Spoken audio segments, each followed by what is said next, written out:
Anyway, since we seem to be out of witnesses, I thought I'd drink a little. There we are. Happy Friday afternoon, Tyler. Happy Friday afternoon to you, Rob. Sounds like your day is about as stressful as mine has been. Yeah, well, about the same it sounds. So, all sorts of things we could have talked about. I want to talk about Black Lives Matter again. I'm excited about this, but we kind of did that, and it's stressful to talk about for particularly a couple of white guys, one of which is 58 and maybe doesn't know his lane. I don't know. So we're going to talk about our new graduates. And in anticipation of that, I meant to run around and get ingredients for the graduate cocktail, but my day was crappy and I didn't get a chance to. So I will not be having a graduate cocktail. I'll just have a beer. So what's a graduate cocktail? The graduate cocktail, 1.5 to 2 ounces of gin, a splash of elderflower cordial, lemon juice, lime juice, a splash of club soda, and lemon zest for garnish. And I pretty much have all those things. Oh, man. Well, I don't have elderflower cordial. I've got elderflower liqueur. That's pretty close. Saint Germain. You ever drunk this stuff? I don't even know what an elderflower Lovely, is. sweet, flowery kind of liqueur. For now, I'm going to make do straight Jack Daniels That's a good day. on the straight law day. Make it easy. Because I need it. Yeah. I don't need it. No. I enjoy occasionally having a drink. And here we are at the end of a Not a long crutch. week enjoying. Yeah. Yeah. No. We're here enjoying. Which really kind of leads into our little discussion, but I'll talk about that later. What are your thoughts? Like, what would you like to say to the graduating class of 2020? Your alma maters, if you will, at the University of Calgary and mine in the University of British Columbia. What's the message du jour from? Well, let's start off by saying congratulations. This has been a long trek, and none of it was easy. I know that. So congratulations.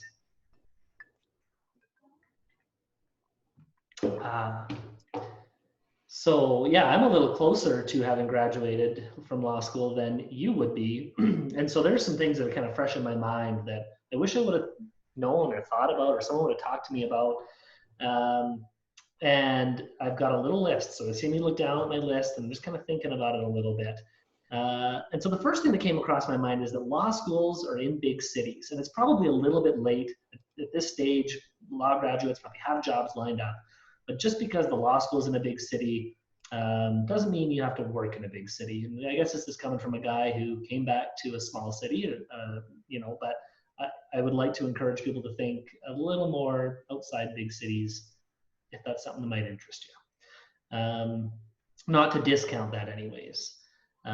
My suggestion, and someone made this suggestion to me, and I can't remember who it was, but somebody told me, work as hard as you would work at a big firm in a big city, in a small city, and it's going to go a long way. And I think that it has. So work hard, and that's important. I also think maybe be open-minded about what it is that you want to do. I know a lot of graduates come out and think, yeah, I'm going to do X, Y, or Z. And the truth is this: someone also said this to me, you may never know as much law ever as you do now. And you might get a little more focused, and you might get a little more experience in certain areas or types of law or subject matters. But you know a lot of law right now, and a lot of basic law that's very important. And that's going to diminish a little bit as you go through your career. You're not going to remember every aspect and detail about the peppercorn, which all of you know what I'm talking about. So you might lose that a little. But what you're going to gain is experience in the practice. And the truth is, if you were anything like me coming out of law school, you had basically no clue what practice is, what the practical side is. So here's my advice on that is, make sure you get a good set of articles. Make sure that you are finding a firm that you like, that you think there's a lawyer or lawyers there that have good experience that you want to work with and learn from. And while you're going through it, take some ownership of that. It's not just on your principal, it's not just on the law firm that hires you, to make sure that you're getting the best experience. You got to work hard, you got to be committed. It doesn't stop at the end of law school. You have a lot to learn as far as the practical side of it goes. And I'm still learning. So make sure that you get that. And I wanted to tell a little story about me and my principal, Mr. Harvey here, that I think is funny. And I don't know if you know what's coming, but I'm going to tell it. So I remember for weeks, I was so excited that I got to go and sit in on a questioning with Rob Harvey and Lori Andriachuk. They were going to do this questioning, and I got to sit in, and I was so excited. For weeks, I was waiting for it. It was my calendar. Morning of, I show up, and of course, I'm early for work, and I wait and I watch. And I'm watching Rob's office, saying, when is he going to be in? When is he going to be in? I'm going to be there. I'm going to ask him questions. I'm going to walk over to the Lori's office with him. It's going to be exciting. And then, I got to go take this phone call. So I go, I get the phone, come back out. No Rob, it's getting close. So I go and I talk to his assistant. I say, hey, Rob's not here yet. He's got this questioning. Oh, you just missed him. He's just here, left for Lori's office. So I get my coat on, and I hustle over, and I get over to Lori Andriachuk's office, and I go up in the elevator, and I come out, and I tell the receptionist, hey, I'm here for the questioning. She says, no, you're not. Who are you? The lawyers are in there. And I said, yeah, I'm Rob's student. I'm supposed to be in there. You got to get in there. Can you please go let them know I'm here?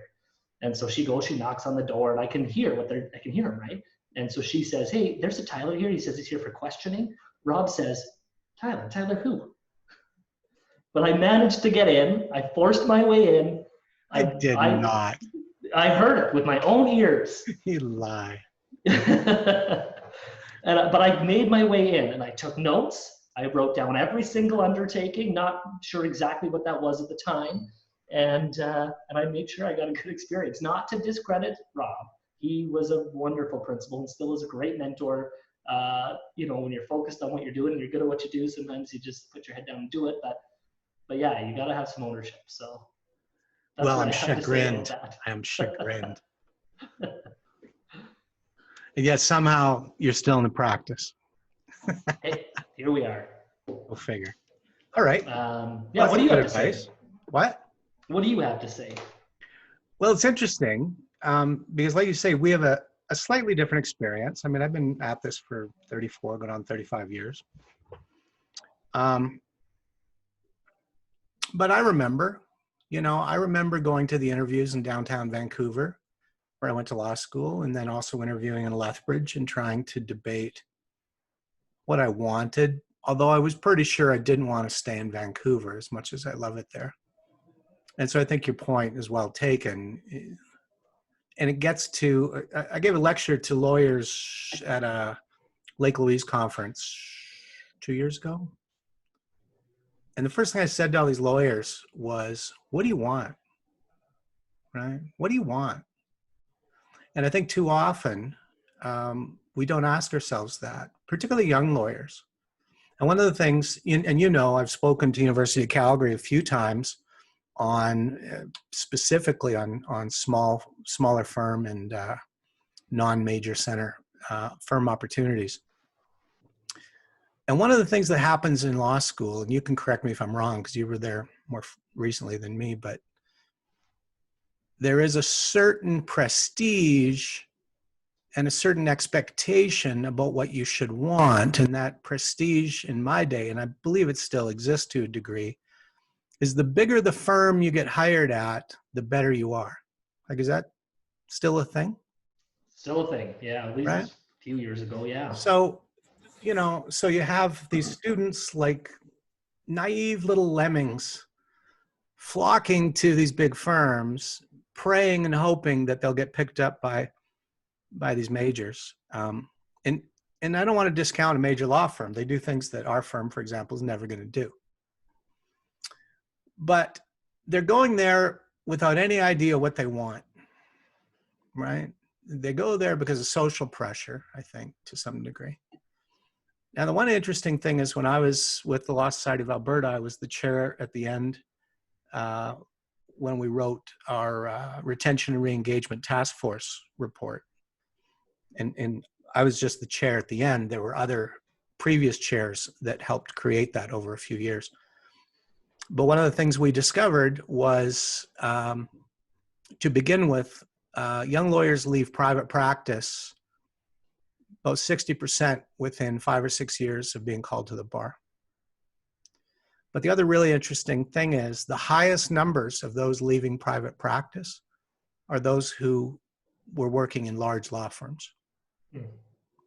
So what that should tell a young lawyer graduating today is not that you shouldn't think of a large law firm, but be aware that that may not be the be all and end all. And that in fact, experience suggests that in some real way, that is not a preferred course of action.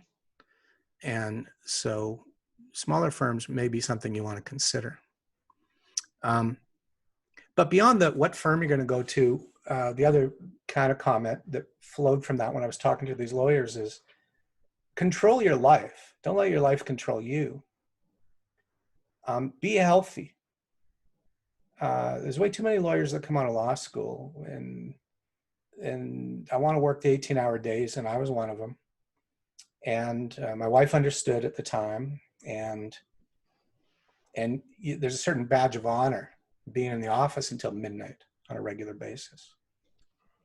Well, if your health is being hurt and your relationships are being hurt, that's really problematic. So what I would say to young lawyers is be energetic, enjoy the experience, but take a moment to, and do it regularly, maybe at least every once or twice a year. Take a moment out and say, what do I want, right? Do I want to make lots of money? You know, and keeping in mind that the difference between a partner in a successful firm, even in Lethbridge, and a partner in a larger firm in Calgary may not be as dramatic as you think. But even if it's $200,000 or $300,000 a year, you're going to consider 40% of that likely is going to go to the federal government, provincial governments. And then what do you do with that money? What have you got, right? So, that's what I would say to young lawyers. It's similar to what you say, you know, but take a moment and say, do I want, you know, lots of money? Do I want an area of practice that's fulfilling, even if it makes less money? Do I want a good family life? Do I want to be healthy? Is my employer going to tolerate the fact that, you know, I'm going to the gym 3 or 4 days a week? So I'm not going to be in the office until 7 or 8 o'clock in the morning, or maybe even 9 or 10 in the morning. I want to coach my kid in baseball. Is my employer going to allow that? Or is my practice going to allow that? Because sometimes even in private practice, you know, well, I can't possibly coach soccer because I'm just so busy. Well, ultimately, lawyers, the one thing I love about our profession is that we're ultimately self-employed. Mm-hmm. Whether you're in a big, huge firm or you're in a small firm in a private practice or on your own, really, you're always self-employed, right? Because the big firm, they're going to hand you work, but ultimately, you're going to decide how much you want to work and whether you want to stay there or not them, really. They might fire you. You'll find another job, you know? So anyway, that's my big advice. If you don't take anything out of this little video, it's ask yourself what you want and then set about a plan to make your life what you want. There's too many lawyers that are addicts, alcoholics, depressed, having heart attacks at a young age, losing their marriages. It's can be a thankless profession if you don't take control of it. That's my. That's good advice. Good advice. Yeah, consider what you want. Don't drink too much, but drink a little. Part of enjoying your life. Yeah. So, what other thoughts do you have for these new graduates? Well, you know, maybe along the lines of what you were saying a little bit, and this really pertains to people who are in private practice, whether it be big firm or small firm. I think you want to identify who your clients are and then try and create a bit of a network. There's some value in you having a source of work, right? Whether you're in a big firm or small firm or whatever. And so a lot of the time, especially when you're new and junior, your clients aren't going to be people off the street. The clients that you have are really the partners. You're doing research for them. You're doing appearances for them. You're assembling, disclosure for them. You're doing things for the partners. And so if that, to start or for a long time or whatever is your clientele, well, you need to own that and know, okay, these partners are my clients. Or if it's people off the street or a mix, you got to make sure you identify that. And then I think you need to serve them well and build that network. Make sure they're served well. Make sure you're meeting your deadlines. Make sure they're served well. And then when you do that, when they're pleased, when you're doing a quality job in a reasonable amount of time for a fair price, you're going to create this network of clients that rely on you. And all of a sudden you have some sort of intrinsic worth within the field that we practice in. And so that'll keep you employed. It'll kind of build your confidence. It'll make you happier, I think, with work. So yeah, there's that. But yeah, I like your advice. I think to make sure that to evaluate what is it that you really want and then aim towards that is fantastic. I remember, I don't know if I've ever told you this, Rob. I remember I had a bit of a turning point where I was employed, where I had kind of said, look, my wife is pregnant. We're going to have this baby. I'm kind of thinking I want to parent maybe like a half day a week. And somebody laughed at me and said something about, how are you going to make it in this business or in our firm or something if you want to be a parent half day a week? And that was a bit of a turning point for me where I thought, yeah, maybe that's right. Maybe I shouldn't make it here. Maybe this isn't what I want. And I'm not there anymore. We're doing something different. So sometimes that little check-in can be good. Yeah. Yeah, it's it is a difficult profession. What we do is not easy. And if you let go of the control, you let go of the reins, give them to somebody else, it creates a high level of stress in an already stressful job. So I think, like you say, well, what do you want? What do you want? Do you want to be a divorce lawyer? You don't want it. Don't do it just because it's a job. Mm-hmm. Do you want to be a corporate guy?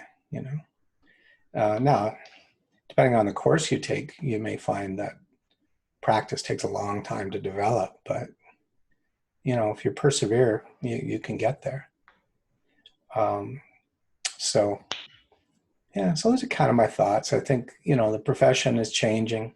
One thing I might say to young lawyers, and I remember at a Law Society venture retreat in Jasper, that we had this whole discussion about ethics, right? How do we enforce our ethical obligations with young lawyers, right? And there was this sort of penal focused, well, if they don't do this, you should do that. And we need to educate them and make them read the rules and this sort of a thing. And the one thing I said is, we shouldn't impose ethics. We should explain to young lawyers how ethics are a badge of honor. That the things that we do as lawyers, by and large, are really unique. We have these trust accounts, and at any moment in time, we have access to millions of dollars of our clients' money that we can give to ourselves on a whim, really. And we don't, right? We have things called undertakings that we give to each other. And it sounds odd to a non-lawyer, but when I say to another lawyer, I undertake to do this, that's a solemn promise, and that means something. And so it's not that I'm being burdened by that ethical obligation. I'm honored that I'm part of something where ethical obligations mean so much. We are such an integral part, and I'm going to get back to it, even though you said we talked about it. We talk about Black Lives Matter. We talk about Indigenous issues. We talk about women's issues, right? We are a part of that discussion intrinsically, and we should be very proud of that. And so if you're a young lawyer, be proud of the fact that you're a lawyer. Look at your ethical obligations not as a burden, but as an honor.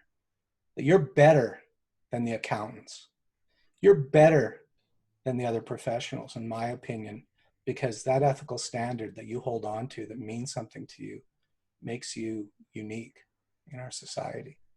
And the one thing that bothers me right now is, I'm working with Self-Represented Litigants Project, and, I'm on Twitter today arguing with some people. I've been with Law Society. When we have a society where justice isn't truly equal, when we have a society where money really impacts your ability to participate in the justice system, society begins to break down, you know? And so as a young lawyer, keep that in mind and consider the fact that what you do in your practice and collectively, if you volunteer on boards and such, you know, will go a long way to the problems that we're serving, the problems that we're dealing with right now, the Black Lives Matters, and these, so many issues where marginalized people feel like they just don't even matter, you know? So that's the other thing I would say to young lawyers: volunteer. Don't be afraid of having some social conscience. It doesn't mean you got to join a political party. I did that, and frankly, they're all bullshit, right? If you think you're going to join the Conservatives or the Liberals or the NDP and you're going to make the world a better place, you're going to perpetuate a corrupt structure, and you will likely just help people get elected so they can have jobs. But if you want to help people, join the Law Society, join the CBA, volunteer to Soup Kitchen, provide pro bono legal advice to the homeless. Do some things that matter to people. I would not recommend getting involved in politics. I think the system is pretty corrupt, and it's more depressing the longer you're in it, my experience. So that's my soapbox. And I talked about Black Lives Matters, and I know we weren't going to, but I did anyway, because it's half my podcast. You got to talk about it, and you even got to talk about access to justice, so that's a better day for Rob. It is. All right, well, let's cheers to the law graduates of 2020. Yeah, congratulations. You've put in probably 6 or 7 years of study. You've spent a shitload of money, and you're now coming out and you're entering the real world, if we can call it that, and enjoy it. It's I've never regretted being a lawyer. It is something that is near and dear to my heart even now. I've never become cynical about what our position is in the bigger society. So young people, be proud. How's that? Perfect. So what's plans for the weekend? Plans for the weekend. My wife has a surprise car trip tomorrow. I don't know where we're going. We're supposed to go somewhere tomorrow. And her dad and stepmom are coming for a visit, which is the first time. The COVID rules are sort of relaxing, and so we're able to have an in-person visit with them. So that's going to happen too. How about you? Well, I don't know. I mean, our cat's sick, which has put a little bit of a damper on her mood around the house. My wife's brother is having some issues. So, I mean, there's some things we're dealing with. I'll probably golf tomorrow, you know, clean house. Call of Duty. Blood Money is back. Oh, your game. Good. All It's right. gone. They got rid of it. It's Now gone it's for like 5 days. I was losing my mind. Speaking of what do I want to do with my life? I want to play Call of Duty every now and again with a bunch of 20-year-olds. Did I mention on the podcast about these older guys? I don't think I did. These young guys? I don't think so. Yeah. It's just so stupid I am. I'm playing Call of Duty, and my avatar name is Sergeant Rock, and these two younger guys ask me, "Are you like really a sergeant?" And I'm like, no. And then one goes, "Well, it's kind of like Stolen Valor then." And I go, "Well, no, it's kind of an homage to the comic book." And the one young guy goes, "What comic book?" And the other guy goes, "Sergeant Rock used to be a comic like a long time ago." And I go, "Yeah, Sergeant Rock." And the one young guy goes, "How old are you?" I go, "I'm old." And he goes, "Like 50 old?" I go, "No, I'm like 58 old." And they both start laughing, and they start calling me grandpa. We end up playing all night with these two guys that apparently were in the services in the United States. Oh, that's funny. And they made jokes about me needing a colonoscopy between games. Well, given the age. Yeah, so there you go. So a little bit of that, and probably doing a bunch of work that I couldn't get done today, but yeah, I need to do that too. Balancing your life and all that. I know. Yeah, I need to do some of that too.